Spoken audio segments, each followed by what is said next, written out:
तो उन्होंने जब पता किया तो जापानियों ने मेरी माँ और उनके जो दूसरे वो दोस्त थे, हुँ, उनको लगा दिया था गवर्नमेंट हॉस्पिटल में। हुँ, लेकिन जो उनके घायल लोग थे और हुँ, सबको वहाँ ट्रीट करने के लिए, तो उनके पास काफ़ी सुविधाएँ भी थीं। हुँ, तो मेरे पिताजी और वो उनके मित्र हुँ, वहाँ पहुँचे अपनी जीप में और वो मिले और मेरी माँ बहुत एक्साइटेड थी, उनको हुँ, कुछ पता चल गया था कि ये हुँ, आईएनए बन रही है और हुँ, ये है वो है, बिल्कुल। और कह रहे हाँ, बिल्कुल आपको इसको जॉइन हुँ, करना चाहिए और सब लोगों को भी जॉइन करना चाहिए। हुँ, और फिर उन्होंने चुराना शुरू किया हुँ, उस सरकारी अस्पताल से दवाइयाँ और हुँ, बैंडेज और फल, ये सारी चीज़ें, फर्स्ट एड जो और भी। इनको सब देना शुरू किया। तो हर दूसरे तीसरे दिन ये लोग आते थे हुँ, और वहाँ से सामान ले जाते थे हाँ, अपने घायल सैनिकों के लिए और बीमार हाँ, सैनिकों के लिए। ओके। तो ये मेरी माँ की इस तरह की चोरी की आदत पुरानी थी। जब वो मद्रास मेडिकल कॉलेज में हाँ, सरकारी अस्पताल में इंटर्नशिप कर रही थी, हाँ, तो मेरी नानी जब इधर-उधर घर में चली जाती थी, तो वो हाँ, जो कुछ होता था घर के अंदर, हाँ, सब एक चादर में लपेट करके चली जाती थी और वहाँ अस्पताल में मरीज़ों को बाँटती थी। अच्छा। तो ये उनकी, जैसे मैंने कहा, पुरानी आदत, तो ये उन्होंने हाँ, जारी रखा। और हाँ, वो बहुत इंटरेस्टेड थी कि ये आईएनए कैसे बन रहा है हुँ, और क्या होगा। हुँ, उसके बाद फिर आईएनए के इतिहास में एक बहुत हुँ, बड़ा ठहराव आया, हुँ, क्योंकि मोहन सिंह जी और जापानियों के बीच में जो हुँ, संबंध थे वो अच्छे नहीं थे। हुँ, वो जापानियों को प्रभावित नहीं कर पाए कि हुँ, वो दरअसल इसको एक स्वतंत्र हुँ, सेना के रूप हुँ, में देखें, पूरी मदद करें वगैरह-वगैरह। उसमें हुँ, कई अड़चनें आईं, हुँ, तो उन्होंने फिर उसको छोड़ देना ठीक समझा। उनको ओके। लगा कि हम इन पर विश्वास नहीं कर सकते हैं। हुँ, तब तक एक चीज़ और हुई थी कि एक पुराने क्रांतिकारी थे रासबिहारी बोस, यस, जिनका यस। कोई संबंध नहीं था बोस परिवार से। हुँ, वो बहुत पहले किसी वाइसरॉय पे उन्होंने बम चलाया था और हुँ, फिर यहाँ से भाग गए थे जापान। तो हुँ, कई-कई सालों से वो जापान में थे, तो उनको जापानी लेकर के आए, हुँ, इस आईएनए के साथ संपर्क कनेक्ट रखने करने के के लिए, लिए। हाँ। तो जब वो आए तो फिर उनको ज़िम्मेदारी सौंपी गई, लेकिन वो तो बिल्कुल फ़ौज और ये हुँ, हुँ, भारत, इस सब चीज़ों के बारे में कुछ भी नहीं जानते थे। हुँ, तो उनकी राय थी और भी लोगों की राय थी, और अब मैंने सुना है कि मोहन सिंह जी की भी राय थी हुँ, कि सुभाष चंद्र बोस जर्मनी में हैं हुँ, और वहाँ उनका कोई काम आगे नहीं बढ़ पा रहा है, हुँ, तो किसी तरह से उनको यहाँ ले आइए हुँ, और इसका नेतृत्व उनको वो करें। हाँ। तो फिर जापानियों ने, जो उनका एम्बेसडर था वहाँ, उन्होंने बात-वात की हुँ, और उस समय जो युद्ध था, हुँ, वो सबसे ज़्यादा तीव्रता जो समंदर था, हुँ, उसमें उसकी सबसे ज़्यादा तीव्रता थी। हुँ, मतलब जर्मन सबमरीन्स को हुँ, हुँ, हुँ, अटैक करना, ये सब हुँ, ब्रिटिश नेवी की तरफ से हो रहा था। हुँ, उस माहौल में सुभाष चंद्र बोस अपने सेक्रेटरी आबिद हसन, हुँ, जिन्होंने यस, जय हिंद का नारा दिया। का नारा उसको उ तैयार उस किया। उस पे भी बात करेंगे। वो ये हुआ कैसे था जय हिंद का नारा? उन्होंने कुछ जब वो बैठे थे हुँ, सबमरीन में तो हुँ, 3 महीने लगे उनको आने में। हुँ, तो कई-कई बहुत अच्छी, मतलब दिलचस्प घटनाएँ घटीं। हुँ, एक तो ये कि सुभाष चंद्र बोस बिल्कुल जापानियों के साथ एक समानता के आधार पे ही हुँ, व्यवहार करने कर की रही पूरी तैयारी कर रहे थे। हुँ, तो उन्होंने कहा कि भई आबिद, जब वो लोग टोस्ट करते हैं तो हुँ, कंपाई कहते हैं, हुँ, उनका हुँ, टोस्ट होता है, तो हमारा भी कुछ होना चाहिए। हाँ, तो उन्होंने 1-2 चीज़ें सोची, क्योंकि वो अच्छे कवि भी थे। हाँ, अ आबिद हसन। ये जो गाने थे आईएनए के, हाँ, जिसमें जनगण मन को भी हुँ, थोड़ा-सा चेंज करके किया, वो हुँ, ज़्यादातर उनकी पंक्तियाँ तैयार की थी आबिद ओके, हसन ने। तो उन्होंने फिर ये जय हिंद हुँ, का नारा तैयार किया, जो आज भी हमारे देश में हाँ, बहुत ज़्यादा जनप्रिय सबसे है, ज़्यादा लेकिन लोग पॉपुलर है। जानते नहीं हैं कि हाँ, इसको तैयार करने वाले हाँ, कौन थे। तो हुँ, ये एक चीज़ हुई। हुँ, और दूसरा, जो जिस बात को मुझे बहुत हुँ, प्रभावित किया है, कि उसी समय सुभाष जी के दिमाग में था हुँ, कि वो एक महिलाओं की लड़ने वाली टुकड़ी भी तैयार हुँ, करेंगे। उस समय सबमरीन के अंदर उनको हुँ, यही नहीं पता था, मरेंगे, जिएँगे, पहुँचेंगे, क्या होगा, लेकिन उनके दिमाग में था। हुँ, तो उनकी एक आदत थी, वो एक भाषण को हुँ, तैयार करते थे हुँ, और आबिद जी उसको टाइप करते थे। हुँ, और फिर वो उसको 2-3 बार देख करके उसको फाड़ के फेंक देते थे। और वो बिल्कुल उनको याद होता था, तो वो बिना किसी कागज़ के आज के नेताओं से बिल्कुल अलग हाँ, वो बोलते थे। हाँ, तो उन्होंने एक भाषण वहीं तैयार किया कि आज़ाद हिंद फ़ौज की महिलाओं की रेजिमेंट जब तैयार हो जाएगी तो उसके स्थापना दिवस पर मैं क्या भाषण दूंगा, आप जरा सोचिए। क्या बात। अभी वो वहां पहुंचे नहीं है, आज़ाद हिंद फौज के नेता बने नहीं है, महिलाओं की टुकड़ी का कहीं कोई नाम किसी नहीं को है। कल्पना भी नहीं है, लेकिन उसके स्थापना दिवस के भाषण को उन्होंने तैयार कर दिया और याद भी कर लिया। इसका मतलब है कि उनका जो महिलाओं की समानता के प्रति जो भावना थी वो तमाम नेताओं की तरह बिल्कुल सतही नहीं थी, बल्कि इन डेप्थ थे वो। बहुत ही जबरदस्त तरीके से उनके ऊपर हावी थी वो भावना। तो ये तो कुछ बातें हैं। तो जब वो सबमरीन फिर फाइनली पहुंची, जापानियों ने उसको फिर उनको ले जा करके टोक्यो में, वो वहाँ जो जनरल थे तोजो, उनसे मिले, बातचीत हुई। तो फिर वो वहाँ से प्लेन से सिंगापुर आए। तो जब वो सिंगापुर पहुँचे तो एक तरफ तो जो आज़ाद हिंद फौज के जो अधिकारी थे जिन्होंने ज्वाइन किया था, शाहनवाज और एक मेजर जनरल कियानी थे, वो जो सीनियर मोस्ट थे, वो सब वहाँ गार्ड ऑफ ऑनर उन्होंने दिया उनको। लेकिन सिविलियंस की तरफ से ये जो कांग्रेस के समर्थक वहाँ थे और मेरी माँ, वो भी वहाँ पहुँचे अच्छा। जब उनका हवाई जहाज लैंड किया। तो उन्होंने मेरी माँ की मुलाकात की करवाई कि ये वो अमू स्वामीनाथन जी की बेटी हैं। उन्होंने कहा अच्छा अच्छा अच्छा, दैट्स बहुत बस खुश हुए। उन्होंने बताया ये यहाँ डॉक्टर हैं। खैर वो हो गया। उसके बाद उन्होंने जा कर के आज़ाद हिंद फौज के तमाम लोगों को वो भाषण दिया कि तुम मुझे खून दो, मैं तुम्हें आज़ादी दूंगा। और एक नया जोश, क्योंकि काफ़ी वो लोग जिसको निराश हो गए थे। मोहन सिंह जी को हटे काफ़ी महीने हो गए थे। सुना था कि सुभाष जी आ रहे हैं, आएंगे नहीं आएंगे, उनको कुछ पता भी है इसके बारे में कैसे। तो कमाल की बात ये कि उन्होंने मिलिट्री हिस्ट्री का बहुत गहन अध्ययन किया। क्योंकि आप इसको ध्यान में रखिए कि जो आज़ाद हिंद फौज के भारतीय अधिकारी थे वो कोई ऐरे गैरे नत्थु खैरे नहीं थे।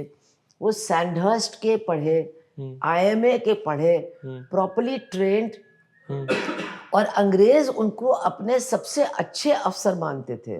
मतलब आप सोचिए, महायुद्ध खत्म होने के बाद मेरे पिताजी के जो बड़े अधिकारी थे उन्होंने मेरे पिताजी का नाम मिलिट्री क्रॉस के लिए रिकमेंड किया। तो उनके लोगों ने कहा लेकिन ये तो गद्दार है, ये तो कहने लगे। वो बात की बात है, जब तक वो था वो बहुत बढ़िया अफसर था। तो मतलब मेरे कहने का मतलब है कि मेरे पिताजी तो जूनियर थे, इनसे भी सीनियर लोग, उनके प्रति अंग्रेजों की भी बहुत ज्यादा इज्जत थी कि ये आला दर्जे के अधिकारी हैं। और इन्होंने सुभाष चंद्र बोस जो एक सिविलियन था उसको अपना मिलिट्री कमांडर के रूप में पूरी तरह से मतलब स्वीकार किया और उनके लिए मरने के लिए तैयार थे। और यहाँ तक कि जो जनरल कियानी थे, खैर वो सब हिंदुस्तान में रहना चाहते थे विभाजन के बाद, लेकिन उनसे कहा गया नहीं आप वहाँ जाइए, क्या फर्क पड़ता, आना जाना तो बना रहेगा। तो खैर कियानी जो थे और कई और, उनको पाकिस्तान की फौज में भर्ती कर लिया गया। तो कियानी जी का बड़ा डिस्टिंग्विश्ड करियर था वहाँ, बहुत जनरल सब बन गए। उन्होंने अपनी आत्मकथा लिखी। आप सोचिए पाकिस्तान की फौज का अधिकारी पाकिस्तान में अपनी आत्मकथा लिख रहा है, जिसमें वो करीब करीब हर चौथे पन्ने पर केवल और केवल सुभाष चंद्र बोस की तारीफ कर रहा है और कह रहा है कि वही मेरा नेता है, उस वक्त था और मेरे मरते दम तक वही मेरा नेता रहेगा। तो मेरा कहने का मतलब है ये उनके चरित्र के बारे में कुछ बातें हैं जिनके बारे में ज्यादातर लोग नहीं जानते हैं कि उन्होंने कितना अध्ययन किया और कितने वो परिपक्व तरीके से एक फौज के मुखिया बनने के लिए तैयार हुए थे। तो खैर वो मेरी माँ से मिले और फिर 1-2 दिन के बाद उन्होंने वो उन लोगों को बुला करके जो वहाँ सिंगापुर में थे और दूसरे लोगों से कहा कि भाई मैं तो एक रेजिमेंट महिलाओं की टुकड़ी बनाऊंगा। तो वो सब कहने लगे तो हो ही नहीं सकता। जापानियों ने कह दिया हम लोग तो, जापानी बहुत ही ज़्यादा पुरुष प्रधानता के शिकार लोग हैं, हमारे जैसे ही। हमसे भी शायद ज़्यादा अच्छा। कुछ मामलों में। खैर हम लोग कभी-कभी मक्कारी में छुपा देते, वो छुपाते नहीं थे। तो उन्होंने बिल्कुल मना कर दिया कि हम इसमें कोई मदद नहीं करेंगे। उन्होंने कहा मत करिए, मैं इसके लिए भारत के जो मूल के यहाँ लोग हैं उनसे मैं हाँ, पैसा इकट्ठा करूँगा। तो उन्होंने कहा अच्छा आपको जो करना करिए। हाँ, उन्होंने जब इन लोगों से बात की, उन्होंने कहा नहीं साहब ऐसा हो ही नहीं सकता। हाँ, यहाँ तो सब गरीब लोग हैं, हुँ, उनके परिवार के लोग हैं, कहाँ आप उन्होंने कहा आप मुझे एक महिला दे दीजिए। उन्होंने कहा नहीं, नहीं हाँ। तो उन्होंने कहा वो जो आई थी डॉक्टर उनकी बेटी, हुँ, आप उनको अभी बुलाइए। हुँ, तो रात को ही मेरी माँ को उन्होंने बुलाया और बताया, तो मेरी माँ तो एकदम चाहती थी हुँ, कि उनको कुछ मौका मिले, कहने मैं बिल्कुल तैयार हूँ। हुँ, तो उन्होंने कहा अच्छा आप कब से? कहने मैं कल सुबह आ जाऊँगी। तो कहने और आपका जो वो मतब है प्रैक्टिस, कहने मैं उसमें ताला लगा दूँगी।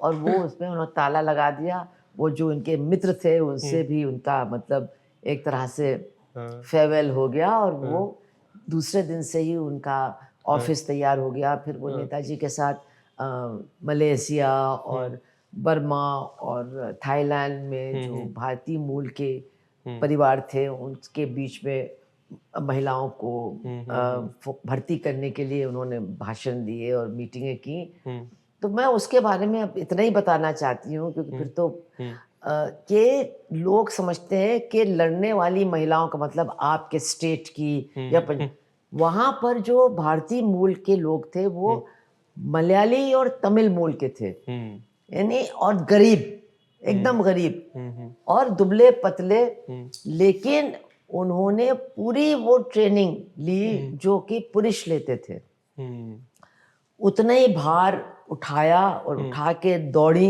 हुँ, वही राइफ़ल लेकर के दौड़ी हुँ, जो पुरुष की ट्रेनिंग में इस्तेमाल होता था। हुँ, तो ये जो हमारे अंदर सोच है ये बिल्कुल गलत है हुँ, कि कुछ लोग बहुत पहलवान टाइप के हैं, वही मार्शल रेस है, हुँ, लड़ने वाले लोग हुँ, हैं, बाकी लोग नहीं, ये सब बिल्कुल बेकार की बातें हैं। हुँ, दूसरी बात जो बहुत ही ज़्यादा हुँ, मतलब हिला देने वाली है कि जो क्योंकि हज़ारों महिलाएँ हुँ, आगे आईं, घर से भी दौड़ के भाग के आईं कि हुँ, हम भर्ती होना चाहते हैं, उसमें से कुल 1500 को लिया, फिर 1200 को ट्रेन किया।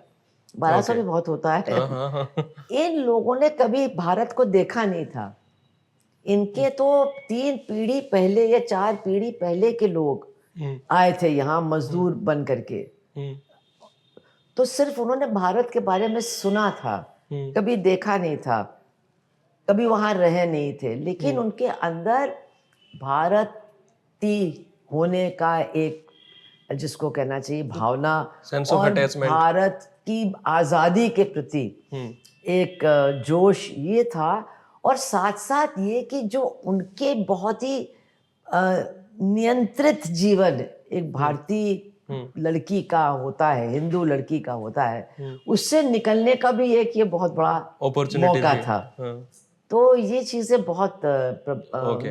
प्रेरणादायक है मैं सोचती हूँ। मैम जब हाँ। आपके फ़ादर भी वहीं थे और आपकी मदर भी वहीं थे तो सुभाष चंद्र बोस जी ने ये भी कहा था बुला के कि अब आप दोनों शादी कर नहीं, सकते हो। नहीं, ये सब नहीं हुआ था। हाँ? हुआ ये था कि मेरे पिताजी जो थे वो उनके पॉलिटिकल सेक्रेटरी थे। हाँ। तो जापानियों के साथ डील करना, सारी वो चीज़ों हुँ, को देखना। लेकिन जब उनका हेडक्वार्टर बर्मा में आया, मेरी हुँ, माँ भी आई, मेरे पिताजी भी आए, तो मेरे पिताजी ने रिक्वेस्ट किया कि हुँ, आप मुझे छुट्टी दे दीजिए, मैं अब लड़ना चाहता हूँ। हुँ, तो उन्होंने कहा ठीक है, तो वो एक रेजिमेंट के साथ वहाँ से हुँ, मूव कर गए हुँ, ये इम्फाल के बॉर्डर की तरफ, हुँ, हुँ, हुँ, इम्फाल की तरफ और वहाँ लड़े भी। एक हुँ, जो जो जीत मानी जाती है हुँ, हुँ, आईएनए की बर्मा के अंदर, हुँ, उस वो भी उसके भी वो मतलब हुँ, सैनिक नेता थे और एक दूसरे थे महबूब हुँ, अहमद, वो बन गए उनके पॉलिटिकल सेक्रेटरी। हुँ, तो शाम को मेरी माँ के साथ काफ़ी बातचीत नेताजी की होती थी हुँ, और उन्होंने मेरी माँ को अपनी शादी और अपनी बेटी के बारे में बताया और किसी हुँ, को नहीं पता था हाँ, कि नेताजी ने जर्मनी में शादी की है एक हुँ, ऑस्ट्रियन महिला के साथ और उनकी एक बेटी भी है जिसका नाम अनीता रखा गया है, जिसको केवल 3 महीने की उम्र में 4-5 दिन के लिए नेताजी ने देखा। हुँ, तो उन्होंने बताया मेरी शादी एमिली से हो गई है, हुँ, मेरा बिल्कुल कोई कॉन्टैक्ट अब नहीं हो पा रहा है, मेरी एक बेटी भी है और मैंने इसका ज़िक्र भी किसी से नहीं किया है, बताया नहीं, मैं आपको बता रहा हूँ क्योंकि अभी हुँ, उस तरह की बातचीत का माहौल है, समय भी है। और उन्होंने मेरी माँ से कहा कि मैंने एमिली से कहा है कि अगर मैं ज़िंदा लौट के आता हूँ तब तो मैं तुमको भारत ले जाऊँगा, लेकिन अगर मैं नहीं आता हूँ तो तुम कभी भारत मत जाना, क्योंकि मेरे लोग, मेरे समाज के लोग विधवाओं के साथ बहुत ही बुरा व्यवहार करते हैं। मैं नहीं चाहता हूँ कि तुम्हारे साथ ऐसा हो, तुम कभी मत जाना। आप सोचिए। तब उन्होंने मेरी माँ से कहा कि मुझे लगता है कि तुम्हारा और सहगल के बीच में भी कुछ संबंध है और ये वो, और तुम लोग क्या शादी करने की सोच रहे हो? तो मेरी माँ ने कहा कि अभी तो उसकी बात तो बहुत दूर की बात है, मेरी भी कुछ मजबूरियां हैं जिनको मैंने ठीक करना है, इनकी भी हैं, पता नहीं यहाँ से हम लोग जाएंगे भी, पहुँचेंगे, क्या स्थितियाँ होंगी, तो बाद में जब कभी घर पहुँचेंगे, अगर पहुँचे तब उसके बारे में हम लोग सोचेंगे। वो ये वो बात हुई। वो भारत कभी नहीं आई ना उसके बाद, एमिली सेंगर? नहीं, नहीं और आई। बेटी आई थी, अच्छा, बेटी कई बार आई है। अच्छा वो नहीं आई। तो मैम आपकी जर्नी कहाँ से स्टार्ट हुई फिर? इसके अलावा आईएनए ट्रायल्स भी हुए थे। आईएनए ट्रायल्स तो बहुत ही ज़बरदस्त, मतलब अब तो ज़्यादातर जो गंभीर इतिहास के अध्ययन करने वाले लोग हैं, अब वो भी मानने लगे हैं कि आईएनए ट्रायल ने जो देश के अंदर माहौल पैदा किया अंग्रेज़ों के खिलाफ, और जो उन्होंने भारतीय सेना के अंदर एक मतलब मानसिक विभाजन पैदा किया, उसने ही मजबूर किया अंग्रेज़ों को सोचने के लिए कि अब हमें भारत छोड़ना पड़ेगा। देखिए, अंग्रेज़ों ने कई लोगों को फांसी दी, कई भगत सिंह जैसे लोगों को भी फांसी दी। इसके पहले 1857 के बाद तो बड़े पैमाने पे दी। कभी किसी की फांसी भारत की जनता ने रोकी नहीं थी। ये पहला मौका था जब जनता के अंदर इतना आक्रोश था, जो सड़कों पर दिखाई दे रहा था। पोस्टर लगे थे कि अगर इनको कुछ हुआ तो एक भी अंग्रेज बचेगा नहीं जिंदा, ये पोस्टर लगे थे। तो अंग्रेजों के समझ में आ गया कि इनको हम फांसी भी नहीं दे सकते हैं। जो जनरल था उनका कमांडर इन चीफ ऑकिनलेक, उसने चिट्ठी लिखी है कि हमारी सेना के अंदर भी विद्रोह हो आईएनए के जाएगा। प्रति बहुत हमदर्दी है, वो लोग भी चंदा कर रहे हैं इस ट्रायल के लिए। तो फांसी तो नहीं दे सकते। फिर ये हुआ कि उनको काला पानी भी नहीं दे सकते हैं, और फिर ये हुआ कि अब इनको छोड़ना ही पड़ेगा, तो उनको छोड़ दिया। तो लोगों का मानना है कि इस वो समय था जब अंग्रेजों के समझ में आया कि अब इस भारत में अपने साम्राज्य को संभालने के लिए हम अपनी सेना पर निर्भर नहीं रह सकते हैं। और उन्होंने फिर वहीं से ये तैयारी हुई कि अब हमको यहाँ से जाना है। तो अब बहुत से लोग मानने लगे हैं कि आज़ाद हिंद फौज के ट्रायल से जो पूरे देश में माहौल बना, वो एक बहुत बड़ा कारण है कि हमको फिर 2 साल के अंदर ही आज़ादी, 1.5 साल, उसके 1.5 साल के ट्रायल ख़त्म हुआ है 4 जनवरी 46 में। तो आप समझ सकते हैं 1.5 साल के बाद तो हो ही गया। आज़ादी मिल गई। तो ये एक बात है। और आपके हरियाणा में जो आज़ाद हिंद फौज की याद ताज़ा है, उसका कारण केवल आज़ाद हिंद फौज के सैनिक नहीं हैं। हरियाणा के गांव से हजारों लोग रोज बैलगाड़ियों में आते थे, दिन भर लाल किले के सामने रुकते थे कि क्या फैसला होने वाला है। उनको बताया जाता था कल फिर चलेगा, चले जाते थे और फिर आते थे। अच्छा। इसकी तस्वीरें हैं, इसकी डॉक्यूमेंट्रीज हैं। और मेरे साथ पार्लियामेंट में बंसीलाल जी थे। अच्छा। तो वो उस समय छोटे थे और उनका गांव शायद भिवानी में ही है। गोलागढ़ भिवानी में। हाँ, तो वो भी अपने घर से 4 बजे सुबह उनकी रोटियां रात की रखी रहती थी, वो लेके रोड पर आते थे और किसी न किसी बैलगाड़ी में बैठ करके लाल किले पर आते थे। दिन भर वहां रहते थे और फिर किसी बैलगाड़ी में जाके अपने गांव में उसी चूल्हे के पास सो जाते थे। उनकी दादी या कोई उनके लिए खाना रख देती थी, वो खा के लेट सो जाते थे और फिर सुबह आप समझ लीजिए उठ के आते थे। ये उन्होंने मुझे बताया।